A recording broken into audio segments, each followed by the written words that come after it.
Hi guys, of course, it's another exciting edition of the Avalanche Podcast, the most informative and educative sports podcast in Nigeria. On this particular episode of the Avalanche Podcast, I have a guest here on this show, a celebrity. Guess who it is? The first indigenous female sport presenter in Nigeria, talking about Aderonke Adeshola Balki, is popularly known as OLORI Sport. Ibadan Kamavinga is on the show. Is on the show with me today on this particular episode of the Avalanche Podcast. So in a few minutes' time, OLORI Sport is going to be joining us on this particular episode of the Avalanche Podcast. OLORI Sport, how are you doing? Hi, Moby. So good to see you. I don't have my microphone. How are you doing today? I'm very well. I'm very, very well. How are you doing? When you are saying all these things, she's a celebrity, she's a unique, everything like that. Of course, you are a celebrity. Hey, oh my God, wow. You want to kill me? Chef me in waiting. You are a celebrity now. Thank you.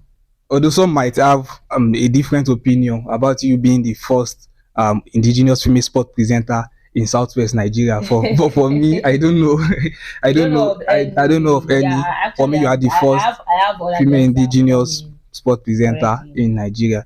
So, OLORI Sports, how do you came by the name Ibadan Kamavinga? Are you related to Kamavinga? I am from where is this Kamavinga from? Is it not Congo? No, it's not from France. It's from one African country. Okay. I think Angola. I am from Angola, Angola.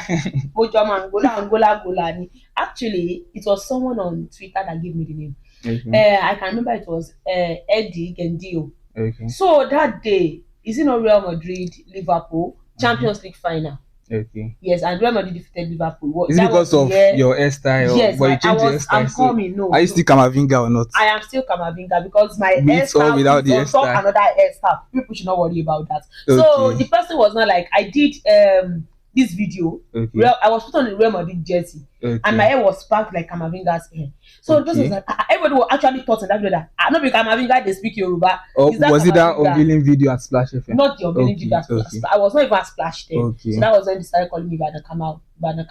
Okay. I think I like it now. Okay.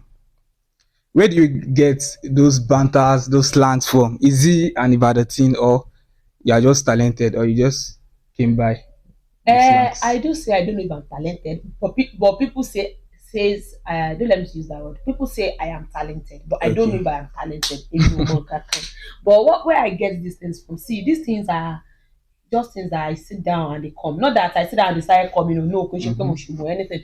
But see, there are things when you put your mind to. Even though maybe on this podcast now I might go home with a word that is a slang, even in English. And most funnily enough, I listen to English sports most, not even Yoruba sports. So anything that I'm actually from the wood. I'm a girl from Molitebode, and everybody believes that the myth is that Ibadan girls they have sharp mouths, Ibadan people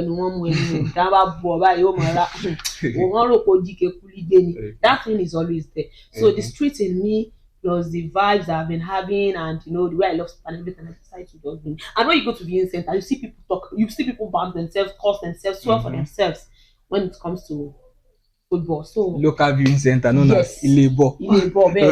Only let's say one lay, you can't see any other kind of things. So I just like just chip it into football and So how do you cope in a male dominated industry? I get this question a lot. But there is one thing about me, I don't really have challenges concerning that. I do tell people, once you don't pass your boundary, you know your worth, and you know how to carry yourself, and you are well disciplined. And it's because I don't feel intimidated about the men in the industry. I have that confidence, and I'm bold enough to be like, yes, I can do my thing and I can make it. I can do what they do. I have that energy, I have that zeal. The only difference between us is that they are men and I am a lady. And that doesn't stop me from doing what they are doing. So I feel good, and they accept me the way I am. Like anytime I need anything, okay, boss, I need this. What do you think about this? Okay, it can be this way.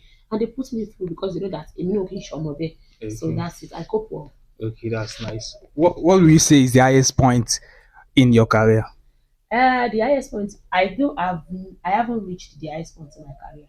But at the moment, the highlight for me is the fact that people love what I do. They accept what I do the way I don't even expect. To me, I don't say anything special in what I do. But when people come and they were like, "Oh, you are good," then I did Guinness, they came interview me, and Taya I not did the interview. And then I didn't even know Taya I know was Kinio. I didn't even know the impact of that video. I just did it. I was doing my own because I'm not really conversant with all those things. I don't. It's not that I'm not sociable, but I'm not too forward. So I don't even know. Everybody had to be like, this Tayo, I know. It was like, Tayo. It was late. And I knew that Omo, na big fish, and na ejala. That video with Guinness do for me. It's actually a turning point in my career. And the fact that people start accepting my videos, they love it. And, you know, I see some big names. They'll be like, Baba, we don't want get you. The likes of Adekunle Gold. Yes. And other celebrities, other musicians. Like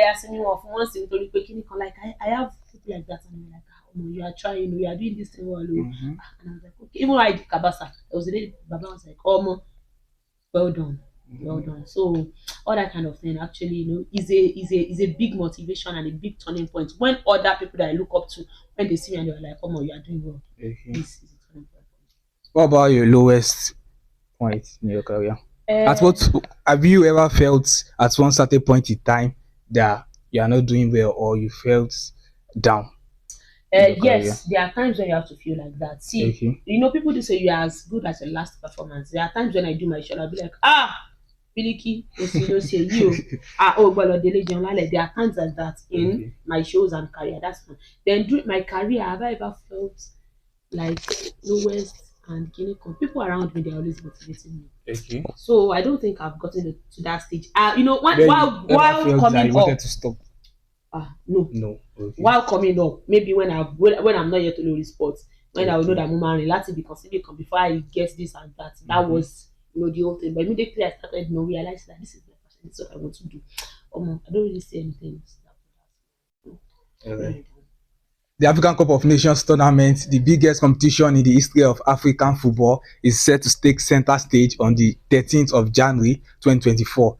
So, and different Nigeria players talking about the likes of Victor Osimhen, Victor Boniface, and the likes are in camp at the moment. So, we've seen goalkeepers that the national team of Nigeria, talking about the Super Eagles, called up in recent years, always drop howlers and they always perform woefully.